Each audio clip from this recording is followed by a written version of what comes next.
Di sebuah desa yang asri hiduplah sepasang suami istri yang hidup secara sederhana, tetapi suaminya sangat pemalas dan pada suatu hari. Mas, bantuin aku jagain dedek dong. Aku mau masak nih.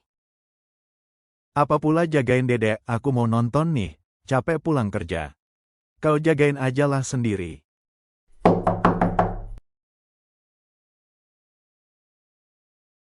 Siang Pak Ridwan. Apakah jadi kamu menjual tanah ladang di belakang rumahmu ini? Kalau jadi, tolong tanda tangani surat jual beli ini. Iya Pak, jadi, saya memang akan menjual tanah ini dengan harga sesuai kesepakatan kemarin. Baik Pak, deal. Jual tanah? Tidak salah dengar aku nih. Mas, bener kamu mau jual tanah? Iya, memangnya kenapa? Kok kamu tidak bilang sama aku, Mas? Kan ladang itu juga ada hak milik aku di sana. Apa pula bilang sama kamu, tidak ada gunanya juga. Keputusan dalam rumah tangga itu ada sama aku.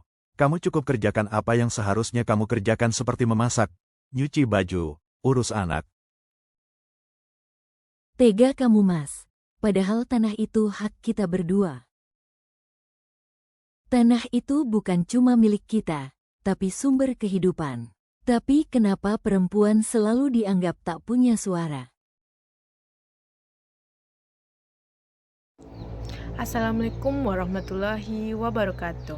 Perkenalkan, saya Mutia Agusla dengan NIM 2537644. Pada kesempatan ini saya akan mempresentasikan materi tentang kesetaraan gender dalam bidang ekonomi. Pendahuluannya, kesetaraan gender dalam ekonomi adalah isu penting baik di Indonesia maupun di dunia. Walaupun perempuan memiliki potensi besar, kenyataannya masih banyak hambatan dalam akses kerja, upah, dan peluang usaha. Ketimpangan ini bukan hanya masalah sosial, tapi juga perlambat pembangunan ekonomi. Data kesenjangan kerja.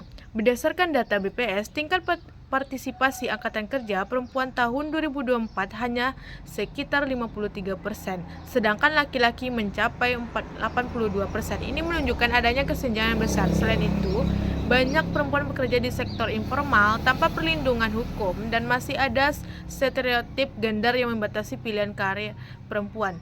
Gender pay gap. Salah satu bukti ketidaksetaraan yang paling terlihat adalah gender pay gap. Rata-rata perempuan hanya menerima sekitar 80% dari upah laki-laki untuk bekerja sama.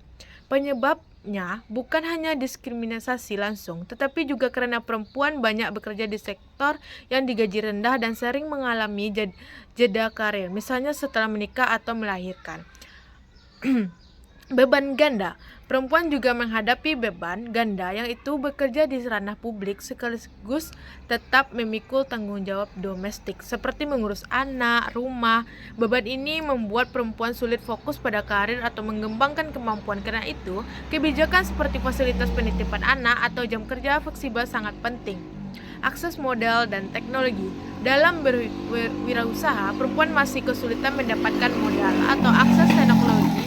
Biasanya perempuan tidak punya jaminan seperti aset sehingga sulit mendapatkan pinjaman.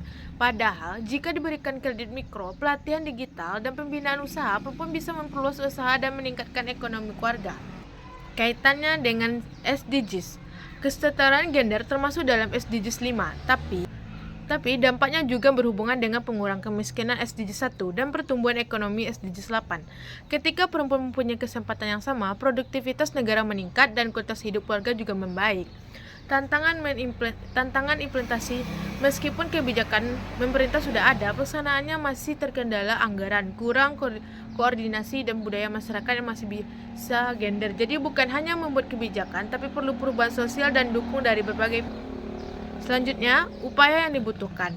Untuk mengatasi kesenjangan ini, kita perlu menegakkan kebijakan upaya setara, fasilitas publik yang mendukung perempuan yang bekerja, serta akses lebih luas terhadap modal dan teknologi. Selain pemerintah, sektor swasta dan masyarakat juga harus terlibat.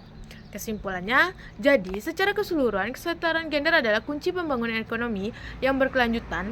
Hambatan yang dihadapi perempuan masih banyak, tetapi juga kebijakan dan dukungan diperkuat. Perempuan dapat berkontribusi lebih besar bagi perekonomian dan kesejahteraan keluarga.